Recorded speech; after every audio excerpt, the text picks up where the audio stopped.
Yes, once again mga minamahal. Tayo po'y nagpaanyaya na makinig sa banal na salita kay Brother Lauro Buduso nang walang bawas, walang dagdaga, walang pagkapilipit at walang sariling pagpapaliwanaga. Sa araw na ito, ating pong pag-usapan ang patungkol sa pastora. Ito po'y part 3 na, ating pag-aralan ng part 3 ng pastora. No, sana napanood nyo yung part 1 at saka yung part 2 para mas lalo nyong nasundan ang mga aral patungkol rito, no. Ito sa part 3, no, na kahit nato na pag-aralan ang kaso lang kung minsan, no, makita mo mga maiksi pa book ang mga pastora, no. Minsan mahaba pa yung book ng mga pastor o sa pastora. So atin rin pag-aralan yan patungkol dyan, no? Kaso lang kahit na pastora sila, kahit sila babaeng nangangaral, ginagamit pa rin nila yung 2 or 3 gathered in my name. So kasi sabi nila kahit sa dalawa o 3 magkatipon sa aking pangalan. So magbasa lang tayo, no, sa unahan natin sa Hebreo chapter 10 verse 25. Sa Hebreo chapter 10 verse 25, ang sabi rito na huwag nating pabayaan ang ating pagkakatipon na gaya ng ugali ng iba, kundi mangag-aralan sa isa't isa, at lalo na kung inyong namamalas na nalalapit na ang araw. Yun, no? Ang sabi rito sa Hebreo 10:25, na huwag nating pabayaan ang ating pagkakatipon na gaya ng ugali ng iba, kundi mangag-aralan sa isa't isa, at lalo na kung inyong namamalas na nalalapit na ang araw, no? Nalalapit ang araw ng pagbalik ng Panginoon, no? Ang sabi rin dito sa Matthew 18:20, no? Pero palagi nitong mapakinggan ang Matthew 18:20 na 2 or 3, kung minsan mas marami, mas maigi, no? Palagi ko itong maririnig, no, na sinasabi rito na sa Matthew 18:20,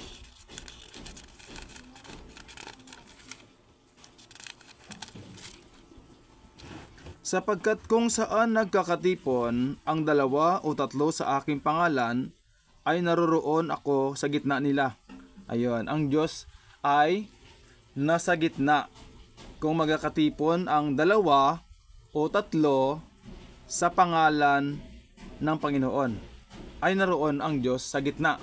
So, yung tanong, yung kahit na babae silang nangangaral, no, example, no, kahit sa mga Adventist, no, si Ellen G. White yung leader nila, no, wala akong layo na manakit, no, o manira, palagi kong sinasabi yan, kung ito'y malayang kapahayagan ng mga salita ng Panginoon, no, na ating pinag-aaralan, no.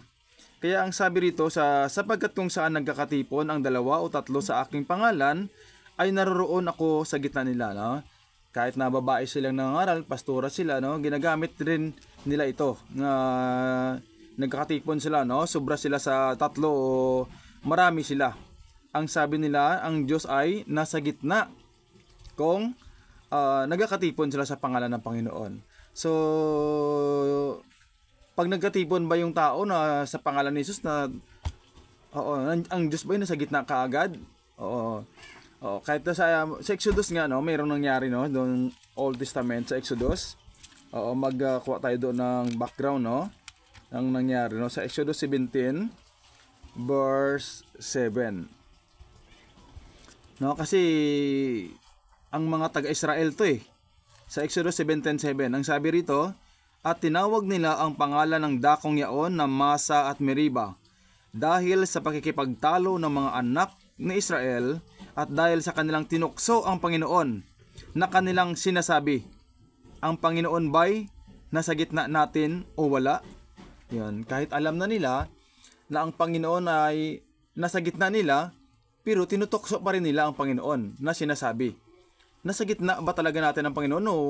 Ang sabi rito, Ang sabi ulitin ko, at tinawag nila ang pangalan ng dakong yaon na Masa at Meriba dahil sa pagkipagtalo ng mga anak na Israel at dahil sa kanilang tinukso ang Panginoon na kanilang sinasabi, ang Panginoon ba'y nasa gitna natin o wala?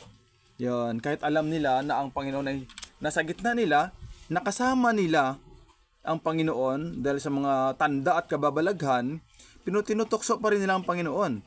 Pero sa mga panahon ngayon, itong mga panahong ito na sinasabi na 2 or 3 gathered in my name, ang Diyos ay nasa gitna, Pero dapat ma-prove din natin 'yon.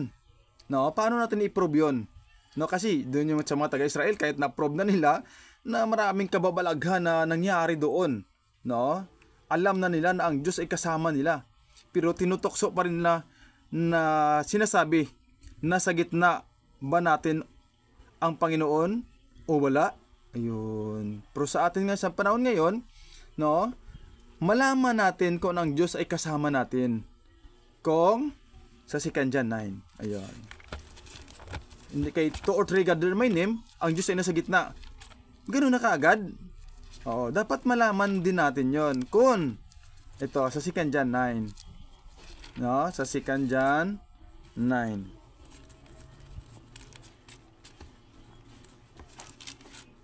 Hindi kayo pagkatipon nyo, sabihin nyo kaagad nasa gitna natin ang Panginoon kahit hindi natin nakita. Yon. Pero dito malaman natin sa 2 John 9. Ang sinumang, walang exempted, ang sinumang nagpapatuloy at hindi nananahan sa aral ni Kristo, hindi ka nananahan sa aral ni Kristo, ay hindi kinaroonan ng Diyos. Ang nananahan sa aral ay kinaroonan ng Ama at gayon din ng anak. Ayun. Malaman mo yon na ang Diyos ay nasa gitna kung kayo'y nananahan sa aral ng Panginoon. Ayun. Pero kung hindi ka nananahan sa aral ng Panginoon at nagpapatuloy ka doon sa mga maling aral, ang Panginoong Diyos ay hindi kasama. Wala sa gitna. Kahit sabihin mo 2 or 3 gather my name, wala ang Diyos doon sa gitna. Kasi, hindi, ulitin ko na lang, sa 2 John 9. Ang sinuman, walang exempted, ang sinumang nagpapatuloy at hindi nananahan sa aral ni Kristo, ay hindi kinaroonan ng Diyos. Wala ang Diyos sa tunga. Ang nananahan sa aral ay kinaroonan ng Ama at gayon din ng anak. Ayun. Kung nagpapatuloy ka sa aral ng Panginoon na walang bawas, walang dagdag, walang pagkapilipit at walang sariling pagpapaliwanag, ang Diyos ay nasa gitna. Ayun, Pero kung hindi ka nananahan sa aral, wala ang Diyos sa gitna. Wala ho yun, ganun. Kung minsan may maiksi pa yung buhok ng mga babae, minsan makita mo yun sa mga concert nila, lalo na sa mga Amerikano, makikita mo mga kalbo pa sila, Tapos yung mga lalaki, mahaba pa yung buhok, nakatirintas pa. Kaya hindi yun maganda. Kasi mabuti pa, basahin na lang natin, sa 1 Corinthians, yung minsan mga pastura pa, maiksi ang buhok. Tapos yung mga lalaki, mahabang buhok. Minsan mga babae, mga kalbo pa, yun, kaya basahin na lang natin yun. Sa 1 Corinthians chapter 11, verse 4 to 16. 11, 4 to 16. Ang bawat lalaking nananalangin o nanguhula na may takip ang ulo ay niwala ng puri ang kanyang ulo. Ang bawat lalaking nananalangin o nanguhula na may takip, may sombrero siya, kahit na doon sa mga pare, yung mga obispo, may mga kalo sila, may cover sila, minsan nanalangin, minsan nagtatanong doon kay Brother Eli, naka-sombrero, nanalangin, So hindi yun maganda, Kaya sabi dito, ang bawat lalaking nanalangin o nanguhula na may takip ang ulo ay niwala ng puri ang kanyang ulo. Datapot ang bawat babaeng nanalangin o nanguhula na walang lambong ay ang kanyang ulo niwala ng puri ang kanyang ulo sapagkat gaya rin ng kung kanyang inahitan. Sapagkat kung ang babae ay walang lambong ay pagupit naman, ngunit kung kahiaya sa babae ang pagupit o paahit ay maglambong siya. Sapagkat katotohanan ang lalaki ay hindi dapat maglambong sa kanyang ulo. Palibhas ay larawan siya at kaluwalhatian ng Diyos, ngunit ang babae ay siyang kaluwalhatian ng lalaki. 8. Sapagkat ang lalaki ay hindi sa babae, kundi ang babae ay sa lalaki. 9. Sapagkat hindi nilalang ang lalaki dahil sa babae, kundi ang babae dahil sa lalaki. 10. Dahil dito ay nararapat na ang babae ay magkaroon sa kanyang ulo ng tanda ng kapamahalaan dahil sa mga anghel. Ayun, no? Dahil sa mga anghel. 11. Ito ang tanda, no? Na dapat ang babae mahaba ang buhok. O, kay mamaya, no? Mamaya. No? Dahil dito nararapat na ang babae ay magkaroon ng sa kanyang ulo ng tanda ng kapamahalaan dahil sa mga anghel, no? Kaya mamatay ka tapos doon ka sa langit, dapat malaman doon na ikaw ay babae. Yun ang tanda, no? Mamaya, no? Kaya mamaya pag may binasa tayo mamaya na konti, no? Sa 11, gayon man ang babae di maaring walang lalaki, ang lalaki ay di maaring walang babae sa Panginoon. Sapagkat kung paanong ang babae ay sa lalaki, gayon din naman ang lalaki sa pamagitan ng babae. Datapot ang lahat ng mga bagay ay sa Diyos. 13. Hatulan ninyo sa inyong sarili, nararapat baga na manalangin ang babae sa Diyos ng walang lambong. 14. Hindi baga ang katalagahan din ang nagtuturo sa inyo na kung may mahabang buhok ang lalaki ay mahalay sa kanya. Mahalay pag ang lalaki ay mahaba ang buhok, no? Sabi niya, hindi baga ang katalagahan din ang nagtuturo sa inyo na kung may mahabang buhok ang lalaki ay mahalay sa kanya, no? Mahalay kung ang lalaki mahabang buhok. Datapat kung ang babae ay may mahabang buhok ay isang kapurihan niya, sapagkat ang buhok sa kanya ay ibinigay na pangtakip. Yun, no? Dapat ang babae laba buhok, kag ang lalaki may kaayusan sa kanyang buhok, no? Hindi kasi mainit eh. Nagrereklamo ka na kaagad, no? Nagrereklamo na, no? Konting kibot lang, no? Dapat ang babae may mahabang buhok. Dahil sa 10, sinabi rito sa 10, dahil dito ay nararapat na ang babae ay magkaroon sa kanyang ulo ng tanda ng kapamahalaan dahil sa mga anghel. Yon. Kasi dapat sinabi rito sa 14, hindi bagang katalagahan din ang nagtuturo sa inyo na kung may mahabang buhok ang lalaki ay mahalay sa kanya, no? Kahiya-hiya kung mahabang buhok ng lalaki. 15. Datapat kung ang babae ay may mahabang buhok ay isang kapurihan niya, sapagkat ang buhok sa kanya ibinigay na pangtakip, no? May kapurihan, no? Huwag ka na magreklamo pag sabing mahabang buhok, may kapurihan, mahabang buhok ng babae. Bakit? 16. Datapat kung tila mapagtunggali ang sinuman. Yun narana. Hindi kasi ganito, mainit kasi ganito. Ayun, puro reklamo, no? Datapat kung tila mapagtunggali ang sinuman. Walang gayong ugali kami ni ang iglesia man ng Diyos. Kaya kung tinuturi mong iglesia ka ng Diyos, huwag ka nang makipagtunggali, no? Pag sinabing mahabang buhok ang babae, mahabang buhok. Pag sinabi ang lalaki ay talam-tamang may kaayusan, yun na, huwag mo nang pahabain at huwag mo nang itirintas, no? Mamaya babasahin natin yun, no? Kaya yun ang sinasabi na sa 16, no? Datapwat, umpisahan ko ulit sa 14, no? Diretso 16. Hindi baga ang katalagahan, no? Ano ibig sabihin ng katalagahan, no? Basahin natin sa English, no? Para maintindihan natin kung anong ibig sabihin ng katalagahan, no? Sa 1 Corinthians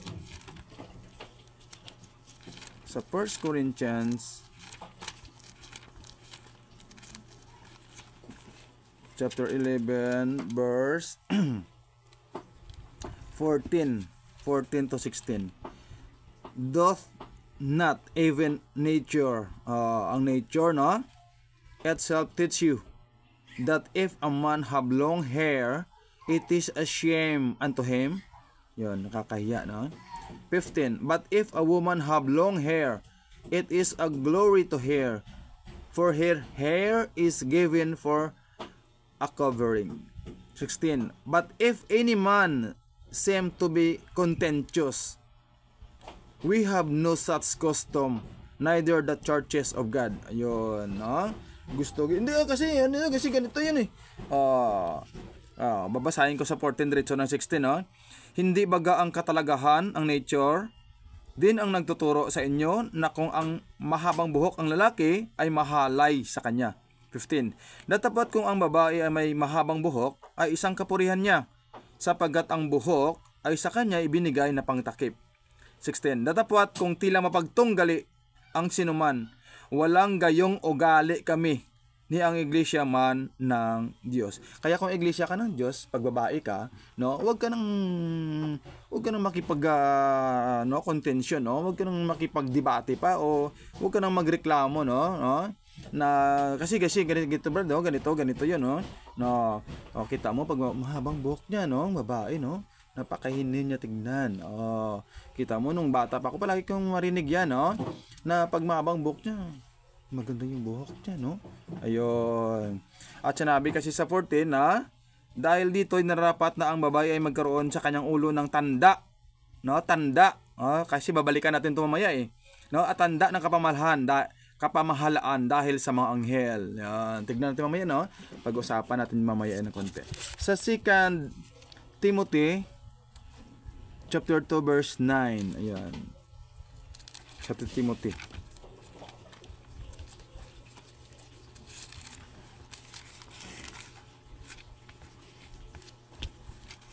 Sa 2 Timothy chapter 2 verse 9. Gayon din naman na ang mga babae ay magsigayak na mahinhing damit. No, mahinhing damit, no? No, kung minsan makita mo din sa mga ano, sabi niya, born again sila, no? Pero makita mo sa pananamit eh, hindi na maganda, no? Gayon din naman na ang mga babae ay magsigayak ng mga hinhing damit na may katimtiman at hinahon. Hindi nang mahalagang hiyas ng buhok at ginto o perlas o damit na mahalaga, kundi siyang nararapat sa mga babae na magpakabanal sa pamagitan ng mabubuting gawa. Ayun, no? Ng mabubuting gawa, no? Kung sa English pa, kasi walang nakalagay dito braided hair, no? Tinitirintas. Kasi dito sa 1 Corinthians, sa 1 Timothy, no? Sorry. Sa 1 Timothy chapter 2 verse 9, no? Sabi rito, mas klaro kasi dito, no? In like manner also, that women adorn themselves in modest apparel, no? With shamefacedness, and sobriety, not with braided hair, or gold, or pearls, or costly array, no? Not with braided hair, no? Wag tirintasin, no? Wag salapirin, no? Tirintas. Ang sabi dito, no? Babasahin ko rin ulit, no? Gayon din naman na ang mga babae ay magsigayak na mahinhing damit na may katimtiman at hinahon, hindi na malagang hiyas ng buhok, no? Huwag itirintas. At ginto o perlas o damit na mahalaga, no? Hindi na dapat yung mahalaga, no? Importante da, kundi siyang nararapat sa mga babae na magpakabanal sa pamagitan ng mabubuting gawa. Ayun. Kag sa Lucas 20, sa Luke 20, sa Luke 20:33 to 36, no? Oo, kasi balik tayo dito kanina sa tanda ng kapamalaan sa mga anghel, no? Sa Corinthians kanina sa 1 Corinthians 11:10, no? Dahil sa mga anghel na ang babae ay mahabang buhok. So dito tayo ngayon magbasa sa Lucas 20:33 to 36, no? Sa pagkabuhay na maguli nga, kanino sa kanila magiging asawa kaya ang babaeng yaon, no? Kaya may 7 kasi sa 28 sabi na, at kanilang itinanong sa kanya na sinasabi, Guro, isinusulat sa amin ng Moises na kung ang kapatid na lalaki ng isang lalaki ay mamatay na may asawa at siya'y walang anak, ay kunin ng kanyang kapatid ang asawa at bigyang anak ang kanyang kapatid. 29, mayroon ngang 7 lalaking magkapatid at nag-asawa ang panganay at namatay na walang anak. At ang pangalawa at ang pangatlo'y nag-asawa sa bao, at gayon din ang 7 naman ay hindi nag-iwan ng mga anak at nangamatay. Pagkatapos ay namatay naman ang babae. Yon, namatay sila lahat, no? Kaya ang tanong diyan, no, sa pagkabuhay na maguli, tinanong siya si Jesus. Sa pagkabuhay na maguli nga, kanino sa kanila magiging asawa kaya ang babaeng yaon, no? Kay 7 magkapatid no? Yun kanilang batas, no? Na pag nag-asawa ang isa, namatay, so walang anak, asawain niya rin, asawain niya, 7, no? Kaya ang tanong sa 33, no? Sa pagkabuhay na maguli nga, kanino sa kanila magiging asawa kaya ang babaeng yaon? Sapagkat siya'y naging asawa ng 7. At sinabi sa kanila ni Jesus, nagsipag-asawa ang mga anak ng sanglibutang ito at pinag-aasawa. Datapwat ang mga inaaring karapat-dapat magkamit ng sanglibutang yaon at ng pagkabuhay na maguli sa mga patay ay hindi mga asawa ni pag-aasawahin. Wala nang pag-asawa kung nasa langit ka na, no? Bakit? Sa 36. Bakit? Sapagkat hindi na sila maaring mga matay pa. Sapagkat kahalintulad na sila ng mga anghel. Ayun. At sila ay mga anak ng Diyos. Palibas ay mga anak ng pagkabuhay na maguli. Ayun. Sabi rito, sapagkat hindi na sila maaring mga matay pa. Sapagkat kahalintulad na sila ng mga anghel. No? Mga anghel walang kasarian. No? Wala silang mga kasarian. At sila ay mga anak ng Diyos. Palibas ay mga anak ng pagkabuhay na maguli. Kaya, yun ang tanda. Ayun. Basahin na lang natin ulit. No? Sa 1 Corinthians 11:10. No? Kaya yun ang tanda yung buhok, no? Yung buhok. Basahin natin ulit, no? Sa 10. Dahil ito'y narapat na ang babae ay magkaroon sa kanyang ulo ng tanda ng kapamahalaan dahil sa mga anghel. Yun. Kaya kung makapunta ka na sa langit, yun ang tanda na ikaw ay babae. Ayun ang tanda, no? Yun ang kapamahalaan dahil sa mga anghel. Kasi sabi dito sa 35, datapot ang inaaring karapat-dapat magkamit ng sanglibutang yaon at ng pagkabuhay na maguli sa mga patay ay hindi mag-aasawa ni pag-aasawahin pa. Ayun, na pag-aasawahin. Wala nang pag-aasawa. Kasi wala nang kasarian, no? Sapagkat hindi na sila maaring mga mamatay pa. Sapagkat kalintulad na sila ng mga anghel na sila ay mga anak ng Diyos, palibas ay mga anak ng pagkabuhay na maguli. Yon. Kaya ang buhok, yun ang tanda na nung nasasanglibutan ka pa, ikaw ay babae. Yun ang tanda, no? Kaya huwag kang reklamo, no? Na mamahaba ang buhok, maiksi ang buhok. Ayun. O kaya magpakalbo ka. Yun. Kaya pag sinabing mahabang buhok sa babae, wala na kaming ugaling makipagtunggali pa, no? Kontensyon, no? Huwag ka nang magreklamo. Kasi yun ang utos ng Panginoon. Yan, ha? Yan. At saka yung sa pananamit, ito ninyo sa Deuteronomio, sa pananamit naman, no?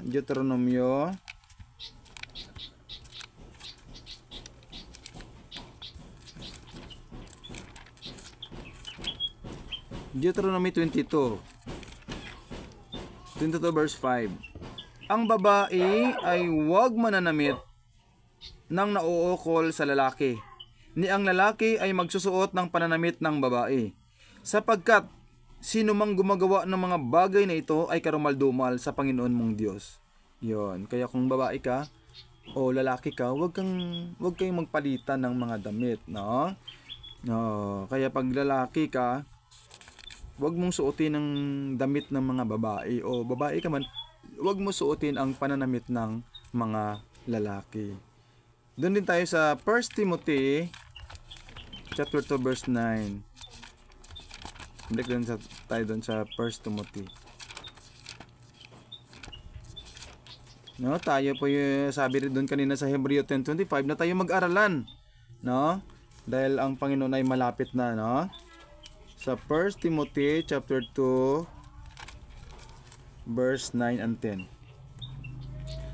Gayon din naman na ang mga babae ay magsigayak na mahinhing damit na may katimtiman at tinahon.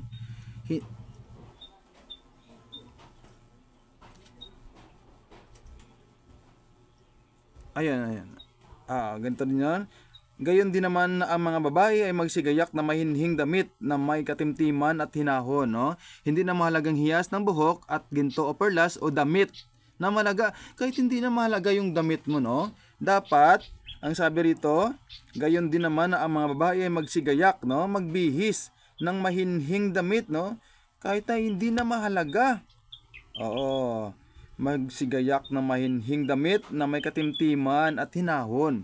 No, hindi nang mahalagang hiyas ng buhok at ginto o perlas o damit na mahalaga, no? Kahit hindi mahalaga, pero mahinhing damit, no?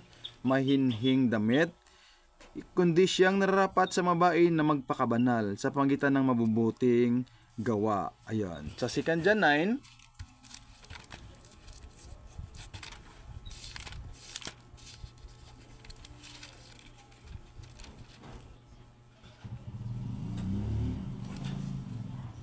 Ang sabi sa 2 John 9, sa 2 John 4:4-6, no?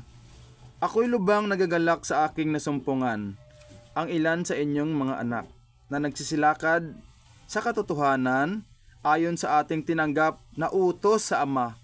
At ngayoy, ipinamamanhik ko sa iyo, ginang, na hindi waring sinusulatan kita ng isang bagong utos, kundi niyaong ating tinanggap ng pasimula, na tayo'y mangag-ibigan sa isa't isa.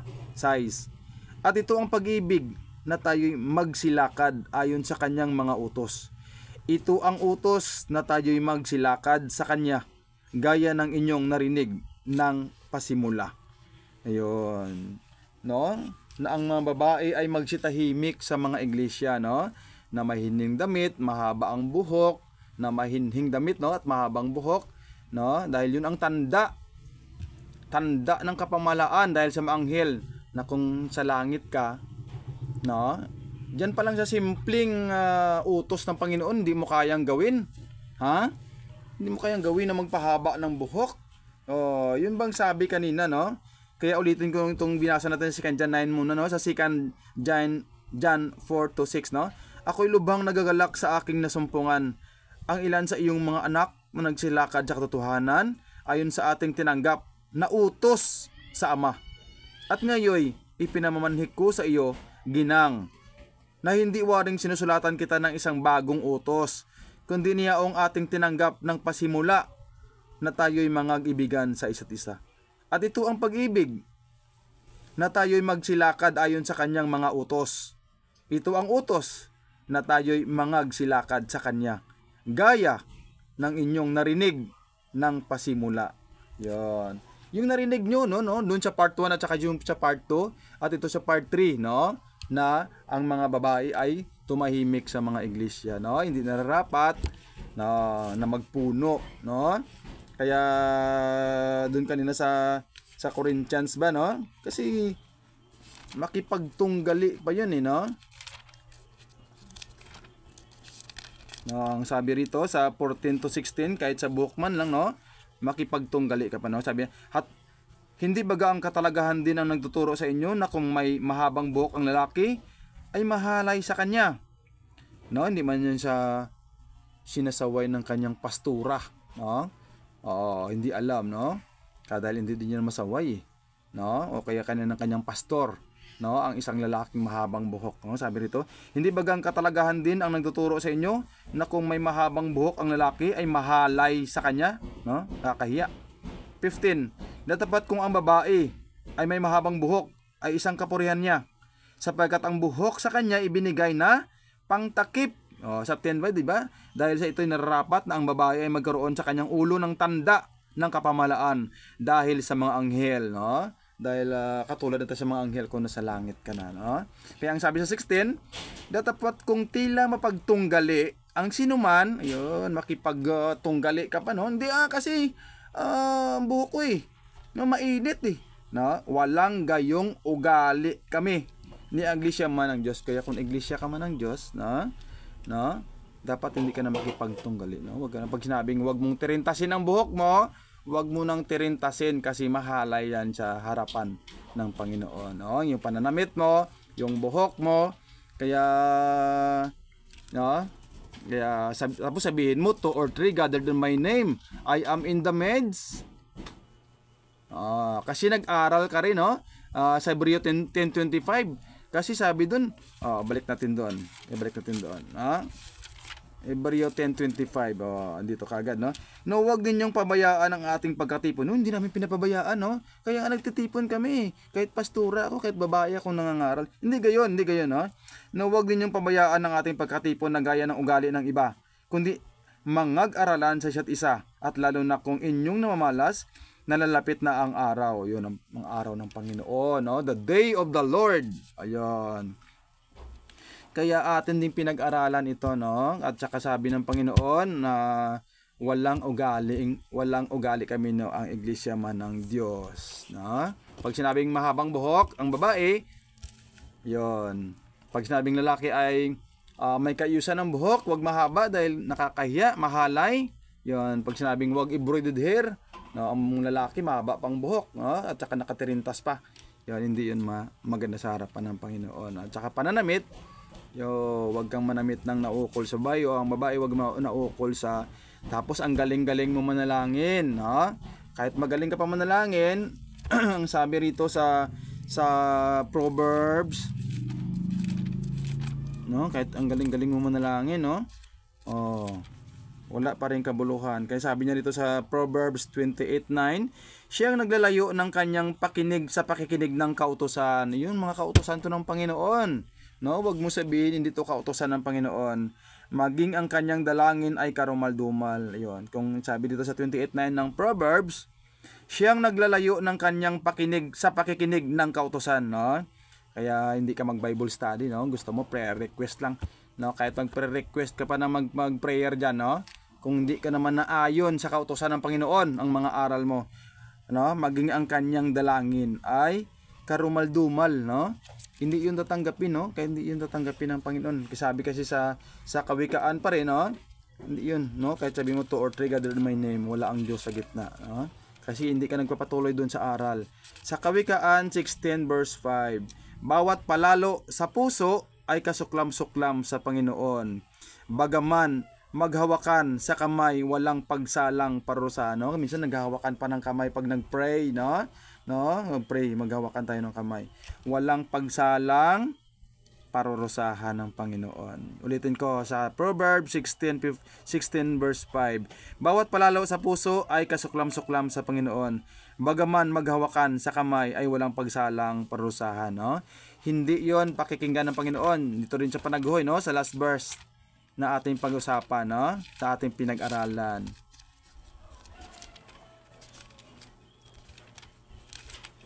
Sa panaghoy, chapter 3 verse 44, tinakpan mo ang iyong sarili ng alapaap na anupat hindi makadaan ang anumang panalangin. Yon, tinatakpan ng Panginoon ng alapaap ang kanyang sarili para hindi makadaan ang mga panalangin, no? Pero kung kayo'y nagpapatuloy sa aral ng Panginoon, no, kasi sinabi doon kanina sa Sikanjan 9, no, balik tayo doon sa Sikanjan 9. Sabi na si Sikanjan 9, ang sinumang nagpapatuloy at hindi nananahan sa aral ni Kristo ay hindi kinaroonan ng Diyos, no? Kasi sabi mo 2 or 3 gathered in my name, no? Ang nananahan sa aral ay kinaroonan ng Ama at gayon din ng Anak, no? Kung kayo nagpapatuloy dun sa aral ng Panginoon na walang bawas, walang dagdag, walang pagkapilipit at walang sariling papaliwanag, ang Diyos ay nasa gitna, no? Sa 2 or 3 gathered in my name, ang Diyos ay nasa gitna. Yan, no? Salamat sa Panginoon, no, na ating napag-aralan ito na patungkol doon sa babaeng nangangaral, no. Ito ay part 3 na, no. At doon natin na pag-aralan sa part 1 na hindi talaga pwede. Doon sa part 2, pwede raw. Pwede daw.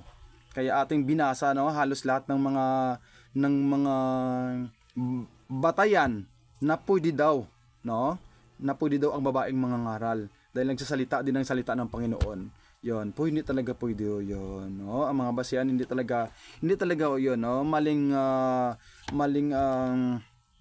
pagbasihan doon, no? Batay sa salita ng Panginoon, no? Hindi batay sa aking sarili, no? Kasi wala naman akong pinag-aralan doon sa Bible School o kung saan-saan, no? Ito ay tinuro ng Panginoon din sa atin, no? Para maituro din sa inyo. Kaya ay tinuro ito ng sinugo ng Diyos, no? Si Brother John de los Reyes, no? Sorry noon, ay dahil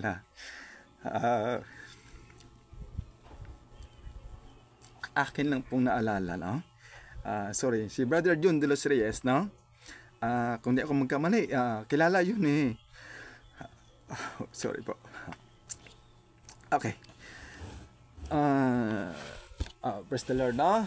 Thank you, Lord, na sa araw na ito ay tayo pong nakatapos na naman sa pakinig ng mga salita ng Panginoon. At